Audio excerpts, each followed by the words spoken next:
বেশি ক্লোজ ছিলাম আমি খালাম্মার সাথে। কিন্তু যখন আস্তে আস্তে বড় হচ্ছি, গানের সাথে মানে নিজে সংযুক্ত হলাম এবং বেশ কিছুদিন মানে 2-3 বছর গেল। তো তখন হঠাৎ করে আমি ফিল করলাম যে সাবিনা ইয়াসমিন নামটা শুনলে আমার হাত পা কাঁপতে থাকে, এবং সেটার একমাত্র কারণ হচ্ছে উনি যে মাপের মানুষ, ওটা আমার তো ছোটবেলা থেকে বোঝার কথা। যেরকম আমি আমার বাবাকেও বুঝি না, মাকেও বুঝি না, উনাদেরকে দেখেই বড় হয়েছে। কিন্তু যখন বুঝলাম যে উনি পুরো সর্বনাশ, এর বেশি আমার আর কিছু বলার নেই। একটা ছোট্ট শেষ কথা বলছি যে আমার জীবনেও অর্জন খুব একটা কম নয়।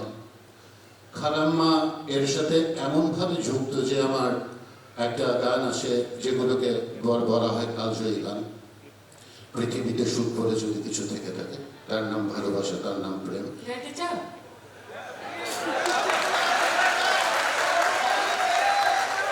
আমি বলে নিচ্ছি শেষ লাইনটা যে এই গানে আমি খালাম্মার কি বলে সব কি কোয়ার্ডিনেট ছিলাম। খালাম্মার কারণে মানে আমার একটা বিশেষ শুনে ফেলে একটু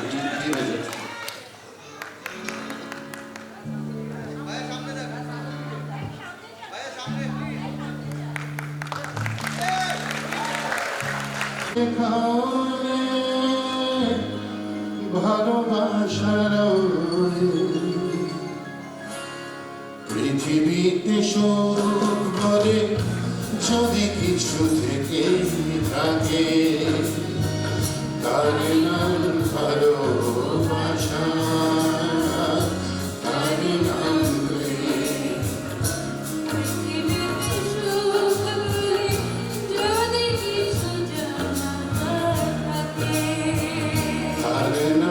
তার নাম ভালোবাসা, তার নাম প্রেম। জীবনে যদি করে ভুল করে থাকে আমাকে মাফ করে দেবে। I love you all. Thank you so much. Thank you for watching our videos. For further updates, you may subscribe the channel NDD.